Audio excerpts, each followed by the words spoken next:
Hi friends, welcome to look and view. This is me Riya. ഇന്ന് നമുക്കൊരു unboxing ആയാലോ? Amazon വഴി വാങ്ങിച്ച ഉഷ ജനോം വണ്ടർ സ്റ്റിച്ചിൻ്റെ അൺബോക്സിംഗ് ആണ് ഇന്ന് ഞങ്ങൾ നിങ്ങൾക്ക് മുമ്പിൽ പ്രസൻറ്റ് ചെയ്യാൻ ഉദ്ദേശിക്കുന്നത്.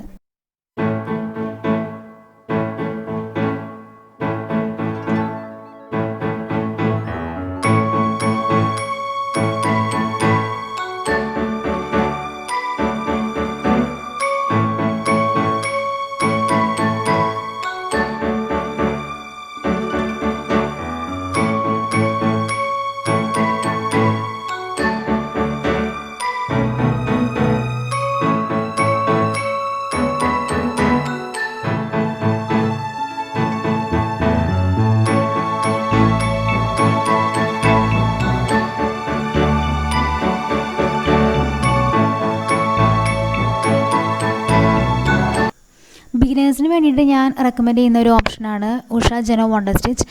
വണ്ടർ സ്റ്റിച്ചിൻ്റെ പോലെ തന്നെ മറ്റൊരു ഡിസൈനാണ് അല്ലൂർ. രണ്ടും വലിയ വ്യത്യാസമൊന്നുമില്ല. ഒന്നെങ്കിൽ വണ്ടർ സ്റ്റിച്ച് അല്ലെങ്കിൽ അല്ലൂറാണ് ബിഗിനേഴ്സിന് ഏറ്റവും നല്ലത്. ഇതിൽ വണ്ടർ സ്റ്റിച്ച് ആകുമ്പോൾ നമുക്ക് നൂല് കോർക്കാനുള്ള ഒരു ഓപ്ഷൻ കൂടി ഉണ്ട്. അല്ലൂറിൽ അത് വരുന്നില്ല. പിന്നെ ഇതിൻ്റെ ബേസിക് മോഡലാണ് ഡ്രീം സ്റ്റിച്ച് എന്ന് പേരുള്ളത്. അത് പക്ഷേ നമ്മൾ ഷോപ്പിൽ പോയപ്പോഴാണെങ്കിലും ഡ്രീം സ്റ്റിച്ച് അവർ റെക്കമെൻഡ് ചെയ്യുന്നില്ല, കാരണം അത് ബേസിക് മോഡലാണ്, പിന്നെ ഓപ്ഷൻസ് കുറവാണ്. അതേസമയം വണ്ടർ സ്റ്റിച്ച് ആണെങ്കിൽ ഓപ്ഷൻസ് ഉണ്ട്, അധികം കോംപ്ലിക്കേറ്റഡും അല്ല. നമുക്കപ്പോൾ ഒരു ഹൈ ലെവലിൽ പോകുന്നേക്കാൾ ഏറ്റവും നല്ലത് വണ്ടർ സ്റ്റിച്ചാണ്. നമുക്ക് അത്യാവശ്യമുള്ള ഒരുപാട് കാര്യങ്ങൾ അതിൽ ചെയ്യാൻ പറ്റും. പിന്നെ ഇപ്പം ഓപ്ഷണലായിട്ട് ആക്സറീസ് നമ്മൾ വാങ്ങിക്കുകയാണെങ്കിൽ അതിൽ എംബ്രോയ്ഡറി അങ്ങനെ ഒരുപാട് കാര്യങ്ങൾ നമുക്ക് ചെയ്യാനും പറ്റും. അപ്പോൾ നല്ലൊരു ഓപ്ഷനാണ് വണ്ടർ സ്റ്റിച്ച് എന്ന് പറയുന്നത് ബിഗിനേഴ്സിന്.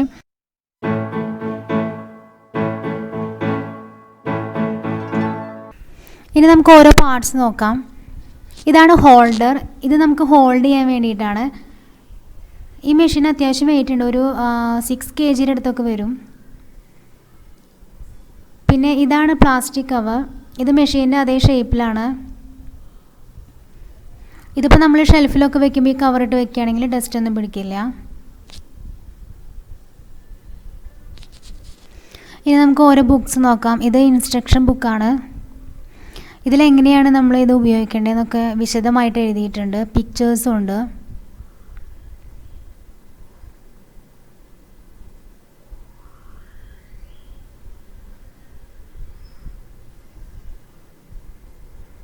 പിന്നെ ഇതിൽ ഓപ്ഷണൽ ആക്സസറി കാറ്റലോഗാണ്. ഇത് ഓരോ പാർട്സ് ഇതിൽ നമുക്ക് ഓപ്ഷനിലാണ്. ഇത് നമുക്ക് ഓൺലൈനായിട്ട് വാങ്ങിക്കാം അല്ലെങ്കിൽ ഷോപ്പിൽ നിന്ന് വാങ്ങിക്കാം. അത് നമ്മൾ എക്സ്ട്രാ വാങ്ങിക്കുന്നതാണ്. അത് നമുക്ക് വെച്ചിട്ട് വേണമെങ്കിൽ എംബ്രോയ്ഡറി ഒക്കെ പോലെ നമുക്ക് പ്രത്യേകിച്ച് ചെയ്യാൻ വേണ്ടിയിട്ടാണ് ഇതൊക്കെ നമ്മൾ വാങ്ങിക്കുന്നത്. അപ്പോൾ അതിനെ പറ്റിയിട്ടുള്ള ഒരു ഡിസ്ക്രിപ്ഷനാണ് ഇതിൽ വരുന്നത്.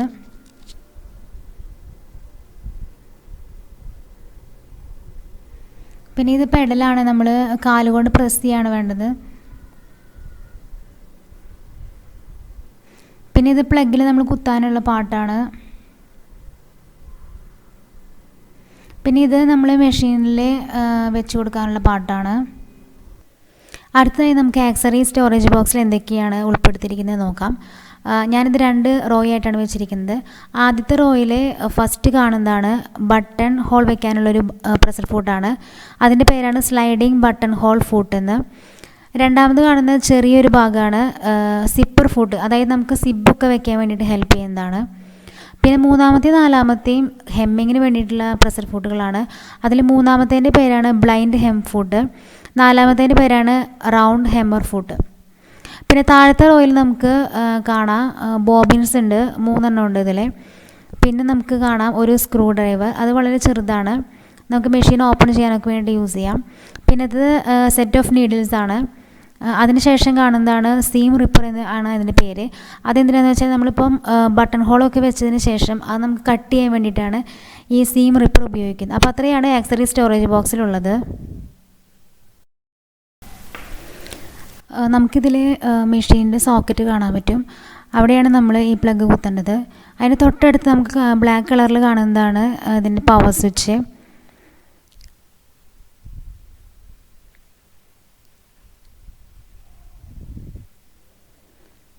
ഈ പ്ലഗ് നമ്മൾ ഡയറക്റ്റ് ഇവിടെ കുത്തുകയാണ്,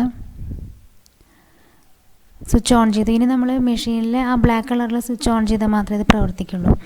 നമുക്കിനി ബാക്കി പാർട്സ് നോക്കാം. ഇവിടെ പേര് എഴുതിയിരിക്കുന്നതാണ് വണ്ടർ സ്റ്റിച്ച്. ഇതിൻ്റെ തൊട്ടടുത്ത് 2 വൃത്താകൃതിയിലുള്ള ഭാഗങ്ങൾ കാണാം. ഒന്ന് സെലക്ടറും ഒന്ന് ലെങ്ത്തുമാണ്. ഇത് നമുക്ക് ABCDEFG വരെയുണ്ട്. നമുക്ക് പാറ്റേൺ എന്താണെന്ന് വെച്ചാൽ നമുക്ക് നോക്കി സെലക്ട് ചെയ്യാവുന്നതാണ്. പിന്നെ ബട്ടൺ ഹോളിന് വേണ്ടിയിട്ടുള്ളതാണ് അതിൽ കുറച്ച് ഭാഗം റെഡ് കളറിൽ മാർക്ക് ചെയ്തിരിക്കുന്നത്. പിന്നെ ലെങ്ത്തിൻ്റെ ഈ ഭാഗം നോക്കുകയാണെങ്കിൽ ഇതിലും ബ്ലൂ കളറും റെഡ് കളറും ഉണ്ട്. ഇതിൽ നമുക്ക് ഈ പാറ്റേണിൻ്റെ ലെങ്ത്ത് ഡിസൈഡ് ചെയ്യാൻ വേണ്ടിയിട്ടാണ് ഈ ഒരു ഭാഗം തന്നിരിക്കുന്നത്. പിന്നെ ഇപ്പുറത്ത് നമുക്ക് പാറ്റേൺസ് കാണാം. ഇതിൽ ABCDEFG അങ്ങനെ 2 റോ ആയിട്ടാണ് ഇത് വെച്ചിരിക്കുന്നത്. ഇതിൽ BH എന്ന് പറയുന്നത് ബട്ടൺ ഹോളാണ്. അതിന് താഴെ റെഡ് കളറിൽ ഒരു പിക്ചറും കൊടുത്തിട്ടുണ്ട്. നമുക്കിപ്പം മുകളിലെ ആ ഒരു സീക്വൻസിലെ പാറ്റേണാണ് വേണ്ടത് എന്നുണ്ടെങ്കിൽ, അതുപോലെ തന്നെ ബട്ടൺ ഹോളാണ് നമുക്ക് വെക്കേണ്ടത് എന്നുണ്ടെങ്കിൽ, നമ്മൾ ഈ ലെങ്ത്തിൻ്റെ ഭാഗത്ത് നമ്മൾ സെലക്ട് ചെയ്യേണ്ടത് റെഡ് കളറുള്ള ആ ഒരു ഭാഗത്താണ്. അതുപോലെ തന്നെ 1 2 3 4 ആണ്. അതേസമയം നമ്മൾ ഈ ബ്ലൂ കളർ സെലക്ട് SS എന്ന് പറയുന്നത് സെലക്ട് ചെയ്യുന്നത് താഴത്തെ പാറ്റേണിന് വേണ്ടിയിട്ടാണ്. പിന്നെ നമുക്ക് നോക്കുകയാണെങ്കിൽ ഇതാണ് നൂലിടുന്ന ഭാഗം. ഇതിൽ 2 എണ്ണമാണ് വരുന്നത്.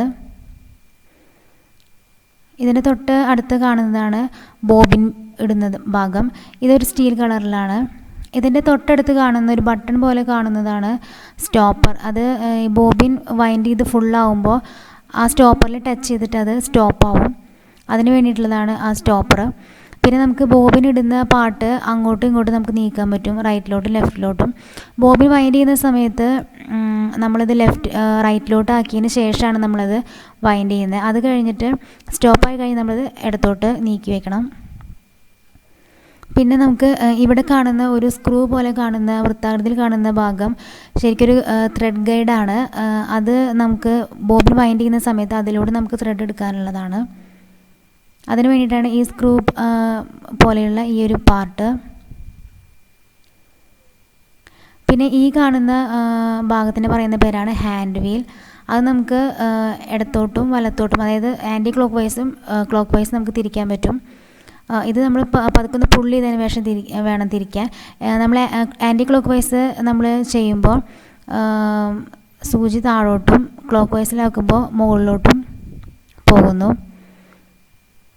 പിന്നെ നമുക്ക് ഇത് ആൻറ്റി ക്ലോക്ക് വൈസ് ആക്കുന്ന സമയത്ത് തന്നെ മുകളിലൊരു ഭാഗം പൊങ്ങുന്നു, അതുപോലെ തന്നെ താഴുന്നു. അത് ശരിക്കും നമ്മൾ നൂലിടുമ്പോൾ അതിലൂടെ ഇടേണ്ടതാണ്. അതിന് വേണ്ടിയിട്ടുള്ള ഭാഗമാണ്. നൂലിടുന്ന സമയത്ത് നമ്മളത്. അടുത്തതായി നമുക്ക് താഴത്തെ പാട്ട് നോക്കാം. ഇതാണ് നീഡിൽ. ഇത് സാധാരണ മെഷീനിലുള്ള പോലെയല്ല ഇതിൻ്റെ ഒരു പൊസിഷൻ. സാധാരണ മെഷീനിൽ നമുക്ക് ഓപ്പോസിറ്റായിട്ടാണ് ഇതിൻ്റെ ഹോൾ വരുന്നത്. പക്ഷേ ഇത് നമുക്ക് നേരെയായിട്ടാണ് ഇതിൻ്റെ ഈ ഒരു ഓട്ട വരുന്നത്. പിന്നെ ഈ ഒരു ബ്ലാക്ക് പാർട്ടാണ് നീഡിൽ നമുക്ക് ടൈറ്റ് ആക്കാനും ഊരിയെടുക്കാനും സഹായിക്കുന്നത്. പിന്നെ നമുക്ക് ഇതിൻ്റെ തൊട്ട് മുകളിലായിട്ട് നമുക്ക് 4 എന്ന് മാർക്ക് ചെയ്തിരിക്കുന്നത് കാണാം.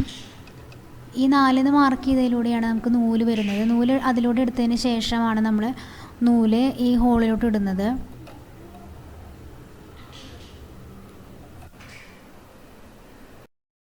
നമുക്കിനി ഇവിടെ കുറച്ച് ഭാഗങ്ങൾ കാണാം. ഇവിടെ 1 എന്ന് എഴുതിയിരിക്കുന്നത് കാണാം. ഈ 1ലൂടെയാണ് നമ്മൾ നൂല് താഴോട്ട് കൊണ്ടുവരുന്നത്. എന്നിട്ട് ഈ 2 എന്ന് എഴുതിയതിലൂടെ നമ്മൾ വീണ്ടും അത് മുകളിലോട്ട് എടുത്ത് 3 എന്ന് എഴുതിയിരിക്കുന്ന ഈ ഭാഗത്തിലൂടെ നമ്മൾ വീണ്ടും താഴോട്ട് കൊണ്ടുവരികയാണ് ചെയ്യുന്നത്. അതിനുശേഷം നമ്മളത് 4-ലെത്തിക്കുന്നു. അതിനുശേഷം 4-ൽ നിന്ന് നമ്മൾ താഴോട്ട് ഒരു L ഷേപ്പിലൊരു പാർട്ട് ഉണ്ടല്ലോ, അതിലോട്ട് കൊണ്ടുവന്നതിന് ശേഷം വീണ്ടും നമ്മൾ താഴോട്ട് കൊണ്ടുവന്ന് മറ്റൊരു പാർട്ടുണ്ട്, അതിലൂടെ നമ്മൾ നൂല് ആക്കിയിട്ട് അതിന് ശേഷം നമ്മൾ താഴോട്ട് നമ്മൾ നൂല് സൂചിയിൽ എത്തിക്കുകയാണ് ചെയ്യുന്നത്. ഇത് നമുക്ക് ഈ ഒരു പാർട്ടുണ്ട്, ഈ വൈറ്റ് കളറിലൊരു പാർട്ടുണ്ട്, അത് വെച്ചിട്ടാണ് നമ്മൾ നൂല് കോർക്കുന്നത്. അത് താഴോട്ട് കൊണ്ടുപോയതിന് ശേഷം നൂല് കോർത്തതിന് ശേഷം നമുക്ക് മുകളിലോട്ട് കൊണ്ടുപോകാം. പിന്നെ ഈ സൂചിയുടെ താഴെ കാണുന്ന പാട്ടാണ് ഫീഡ് ഡോഗ് എന്ന് പറയും. ഒരു ടീത്തൊക്കെ ഉള്ളൊരു പാട്ടാണിത്. ഇത് ശരിക്കും പറഞ്ഞാൽ നമ്മൾ തുണിയൊക്കെ വെക്കുമ്പോൾ ഇത് തുണി നീങ്ങാൻ വേണ്ടിയിട്ടുള്ളൊരു പാട്ടാണ്.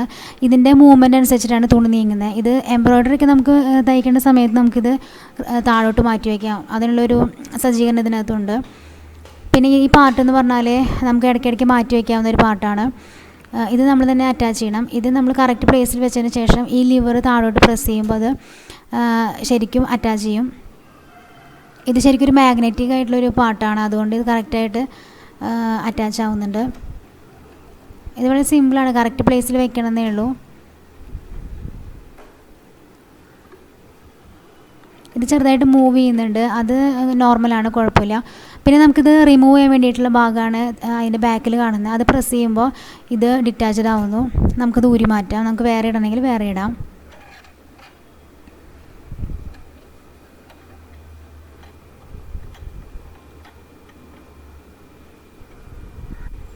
ഞാനിത് ഒന്നുകൂടി കാണിക്കാം. ഇത് കറക്റ്റ് പ്ലേസിൽ വെച്ചതിന് ശേഷം നമ്മൾ ഈ ലിവർ താഴോട്ടാക്കുമ്പോൾ ഇത് ശരിക്കും ജോയിൻ ആവുകയാണ് ചെയ്യുന്നത്.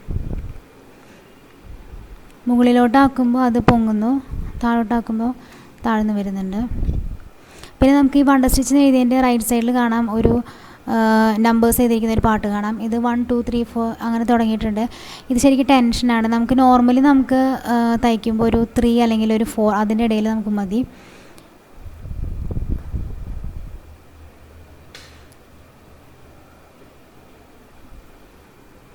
പിന്നെ നമുക്ക് ഈ വലത്തെ സൈഡിൽ ഈ ബ്ലൂ പ്രിൻറ്റിൻ്റെ താഴെ നമുക്കൊരു പാട്ട് കാണാം.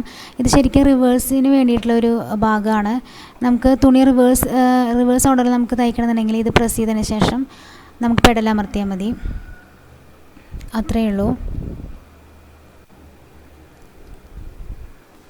അടുത്തതായിട്ട് നമുക്ക് ഈ പാട്ട് റിമൂവ് ചെയ്യുന്നത് എങ്ങനെയാണെന്ന് നോക്കണം. ഇത് നമ്മൾ ജസ്റ്റ് ഒന്ന് പുള്ളി ചെയ്താൽ മതി. നമുക്കിത് പെട്ടെന്ന് ഈസി ആയിട്ട് നമുക്കിത് ഊരാൻ പറ്റും.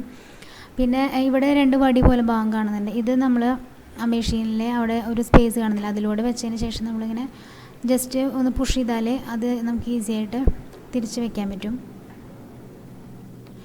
ഇതിൻ്റെ ഉള്ളിൽ സ്റ്റോറേജിന് വേണ്ടിയിട്ട് ഒരു സ്പേസ് ഉണ്ട്. അതിനുള്ളിലാണ് അവർ എക്സ്ട്രാ തന്നിരിക്കുന്ന ആക്സറീസൊക്കെ വെച്ചിരിക്കുന്നത്. ഒരു പ്ലാസ്റ്റിക് കവറിലാക്കിയിട്ടാണ് വെച്ചിരിക്കുന്നത്. ഒരു 10 ഉണ്ടായിരിക്കും. ബോബിൻ, സ്ക്രൂ ഡ്രൈവർ, അങ്ങനെ ഒരു 10 ടൈപ്പ് സാധനങ്ങളുണ്ട്. ഇതിൻ്റെ ഉള്ളിൽ അത്യാവശ്യം സ്പേസ് ഉണ്ട്. നമുക്ക് നമ്മുടെ മെറ്റീരിയൽസ് വേണമെങ്കിൽ ഇതിനകത്ത് വെക്കാൻ പറ്റും.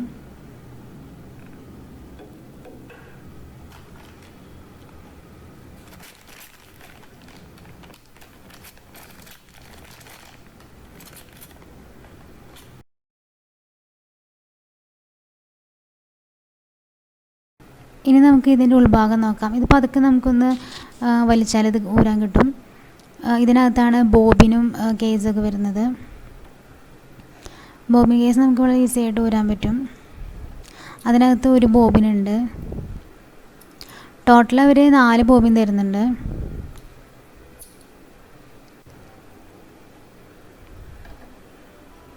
ബോബിൻ ഈസി ആയിട്ട് നമുക്കൊന്ന് പതുക്കെ ഒന്ന് വലിച്ചതിന് ശേഷം നമുക്ക് ഇടാം.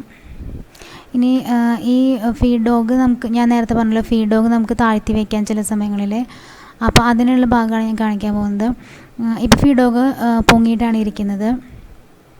ഇനി നമുക്കുള്ള എംബ്രോയിഡറി അങ്ങനെ വേണമെന്നുണ്ടെങ്കിൽ അത് മൂവ് ചെയ്യാൻ പാടില്ല, ക്ലോത്തൊന്നും മൂവ് ചെയ്യാൻ പാടില്ല. അപ്പോൾ നമ്മൾ അത് താഴ്ത്തി വെക്കണം. അത് താഴ്ത്തി വെക്കാനുള്ളൊരു ഭാഗമാണ് നമ്മുടെ ബോബിൻ കേസിൻ്റെയൊക്കെ റൈറ്റ് സൈഡിലായിട്ടൊരു വടി പോലൊരു ഭാഗം കണ്ടില്ലേ, അത് നമ്മൾ ജസ്റ്റ് ഒന്ന് താഴോട്ടാക്കിയിട്ട് റൈറ്റ് സൈഡിലോട്ട് നീക്കുക. അപ്പോൾ ഈ നമുക്ക് ഫീഡ് ഡോഗ് താഴ്ന്നു വരുന്നത് കാണാം. താഴ്ന്നിട്ടുണ്ട്. ഇപ്പോൾ നമുക്ക് കാണാൻ പറ്റുന്നുണ്ട്.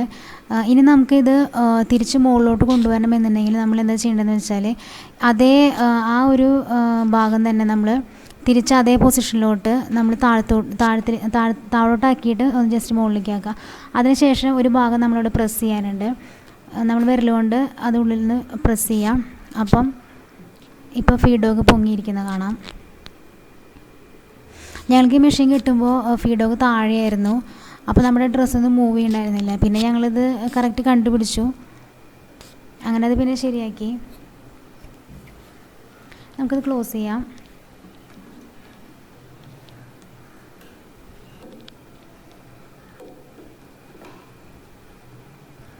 നമുക്കിനി ബോബിനിൽ എങ്ങനെയാണ് നൂല് ചുറ്റുന്നതെന്ന് നോക്കാം. നമ്മളാദ്യം ബോബിനിലെ ഒരു ഹോളുള്ള ഭാഗത്തൂടെ നൂലെടുക്കുകയാണ് ചെയ്യുന്നത്. ഒരുപാട് ഹോൾസ് ഉണ്ടായില്ല, ഏതെങ്കിലും ഒരു ഹോളിലൂടെ നൂല് പുറത്തേക്ക് എടുക്കുക. അതിനുശേഷം നമ്മളത് ബോബിനിടുന്ന പാർട്ടിൽ വെക്കുക. നൂലിൻ്റെ അറ്റം നമ്മൾ ജസ്റ്റ് ഒന്ന് ഇങ്ങനെ ഹോൾഡ് ചെയ്യണം. നമ്മളിത് ഇപ്പോൾ റൈറ്റ് സൈഡിലോട്ട് നീക്കിയിട്ടുണ്ട് ആ പാർട്ട്. നമ്മൾ നൂല് കറക്റ്റ് ലെങ്ത് ഒന്നും കൂടുതലില്ലല്ലോ എന്ന് നമ്മൾ കറക്റ്റ് ചെയ്യാണ്. അതിനുശേഷം നമ്മൾ ഈ നൂലിൻ്റെ അറ്റം നമ്മളൊന്ന് ജസ്റ്റ് മുകളിലോട്ട് ഹോൾഡ് ചെയ്യണം. അതിനുശേഷം നമ്മൾ പെടലമർത്തുമ്പോൾ അത് നൂല് ഇതിലോട്ട് ഇങ്ങനെ വൈൻഡായി വരുന്നുണ്ട്. അപ്പോൾ ഇങ്ങനെയാണ് ബോബിനിൽ നൂല് ചുറ്റുന്നത്. ഇപ്പോൾ ഇത് സ്റ്റക്കായി, കാരണം ബോബിനിൽ ഫുള്ളായി കഴിഞ്ഞപ്പം ആ വൈറ്റ് പാർട്ട് വന്നിട്ട് സ്റ്റക്കായിരിക്കുകയാണ്. ഇനി നമുക്കിത് കട്ട് ചെയ്തെടുക്കാം. ഇനി നമുക്ക് ബോബിൻ എങ്ങനെയാണ് നമുക്ക് ബോബിൻ കേസിലിടുന്നതെന്ന് നോക്കാം. നമ്മൾ ആദ്യം ഇതെല്ലാം ഓപ്പൺ ചെയ്യാം. അതിനുശേഷം ബോബിൻ കേസ് അതിന് പതുക്കെ നമുക്ക് എടുക്കാം. ഇനി നമുക്ക് ബോബിൻ അതിലോട്ട് വയ്ക്കാം. നൂലിൻ്റെ ഒരറ്റം നമ്മൾ ഹോൾഡ് ചെയ്യണം. അത് നമുക്ക് പതുക്കെ ഇങ്ങനെ എടുത്തിട്ട് ആ ഒരു ഹോളിലോട്ട് കൊണ്ടുവരണം. കറക്റ്റാണെന്ന് അറിയാൻ വേണ്ടി പതുക്കെ നൂല് വലിച്ച് നോക്കുക. അപ്പോൾ അത് മൂവ് ചെയ്യുന്നുണ്ടെങ്കിൽ കറക്റ്റാണെന്ന് മനസ്സിലാക്കാം. ഇനി നമുക്കത് തിരിച്ച് അതേപോലെ തന്നെ ഇടാം. അപ്പോൾ നമ്മൾ ബോബിൻ ആ കേസിൽ പതുക്കെ ആ പാർട്ട് നമ്മൾ പതുക്കെ ഒന്ന് പുള്ളി ചെയ്തതിന് ശേഷം അത് വെച്ച് കൊടുക്കുക. അതിന് ശേഷം കറക്റ്റ് പൊസിഷൻ ചെയ്തതിന് ശേഷം അത് തിരിച്ച് അങ്ങോട്ട് തന്നെ ഇടുക. ഇനി നമുക്കെങ്ങനെയാണ് നൂലിടുന്നതെന്ന് നോക്കാം. നൂല് നമ്മൾ വെച്ചതിന് ശേഷം പതുക്കെ നൂലിങ്ങനെ ഇതിലൂടെ കൊണ്ടുവന്ന് 1 കൊണ്ടുവന്ന് 2 നമ്മൾ തിരിച്ച് വീണ്ടും മുകളിലോട്ട് എടുക്കുകയാണ് ചെയ്യുന്നത്. അങ്ങനെ കൊണ്ടുവന്ന് ആ ഒരു സ്റ്റീൽ പാർട്ടുണ്ടല്ലോ പൊങ്ങി നിൽക്കുന്ന അതിലൂടെ വീണ്ടും എടുത്തിട്ട് വീണ്ടും നമ്മൾ അതിലൂടെ തന്നെ തിരിച്ച് കൊണ്ടുവരികയാണ് ചെയ്യുന്നത്. 1 2 3 കഴിഞ്ഞ് ഇപ്പോൾ നമ്മൾ 4 എത്തിയിരിക്കുന്നത്. 4 ശേഷം നമുക്ക് കാണാം താഴെ ഒരു എൽ ഷേപ്പിലൊരു ഒരു പാർട്ടുണ്ട്, അതിലൂടെ എടുത്തു. അതിനുശേഷം നമുക്ക് ഇവിടെ രണ്ട് പാർട്ട് കാണാം. അത് ഏതിലൂടെ എടുത്താലും കുഴപ്പമില്ല. ഇപ്പോൾ ഞാൻ ലെഫ്റ്റ് സൈഡിലൂടെ എടുത്തു. ഇനി നമുക്ക് നൂല് എങ്ങനെയാണ് സൂചിയിൽ കോർക്കുന്നതെന്ന് നോക്കാം. നമ്മൾ ആ പാർട്ട് നൂല് കോർക്കുന്ന ഭാഗം താഴോട്ട് കൊണ്ടുവന്നു. അതിനുശേഷം നൂല് നമ്മൾ അതിൻ്റെ ഈ ഒരു പാർട്ടിലൂടെ എടുത്തിട്ട് തിരിച്ച് ഇതിലൂടെ നമ്മളിങ്ങനെ ആക്കിയിട്ട് പതുക്കെ ഫ്രണ്ടിലോട്ട് നൂലാക്കുക, ആ പാർട്ട് ബാക്കിലോട്ടാക്കുക. അപ്പോൾ നൂല് കോർത്തു. ഇപ്പോൾ നൂല് നമുക്ക് കാണാം ഇങ്ങനെ ഒരു വട്ടത്തിൽ ചുറ്റിയിരിക്കുന്ന കാണാം. അത് പതുക്കെ നമ്മൾ ഇങ്ങനെ വലിച്ചെടുക്കുക. ഇപ്പോൾ കറക്റ്റായിട്ട് നൂല് സൂചിയിൽ കോർത്തിട്ടുണ്ട്, കണ്ടോ? ഇത്രയേ ഉള്ളൂ. സിമ്പിളാണ്, കുറച്ച് പ്രാക്ടീസ് വേണം. ഇനി നമുക്ക് എങ്ങനെയാണ് ബോബിൻ ഇങ്ങനെയാണ് പുറത്തേക്ക് കൊണ്ടുവരുന്നത് നോക്കാം. നമ്മൾ പതുക്കെ ഈ വട്ടത്തിലുള്ള പാർട്ട് പതുക്കെ താഴോട്ട് മുകളിലോട്ടാക്കുക. അതാണ് ചെയ്യേണ്ട നമ്മൾ കാര്യം. അത് നമ്മൾ താഴോട്ട് കൊണ്ടുവരുമ്പോൾ സൂചി താഴേക്ക് വന്നു. അതിന് ശേഷം അത് പൊക്കുക. ഇപ്പോൾ നൂല് ബോബിനിലെ നൂല് വന്നിട്ടുണ്ടായിരിക്കും. അത് പതുക്കെ നമ്മൾ വലിച്ചെടുക്കുക. ഇത്രയേ ഉള്ളൂ, വളരെ സിമ്പിളാണ്. അത് നോർമൽ മെഷീനിൽ ചെയ്യുന്ന പോലെ തന്നെയാണ്, വേറെ ഒരു വ്യത്യാസമില്ല. ഇപ്പോൾ നമ്മുടെ മെഷീൻ പ്രിപ്പയർ ചെയ്ത് കഴിഞ്ഞു. ഇനി നമുക്ക് ഓരോ ഡിസൈൻസായിട്ട് ഇങ്ങനെ സ്റ്റിച്ച് ചെയ്തെടുക്കാം. വളരെ ഈസിയാണ്. നമ്മൾ തന്നെ സെലക്ടറും ലെങ്ത്തും നമ്മൾ തന്നെ അത് സെലക്ട് ചെയ്യാം. അതിനുശേഷം നമുക്ക് സ്റ്റിച്ച് ചെയ്യാം.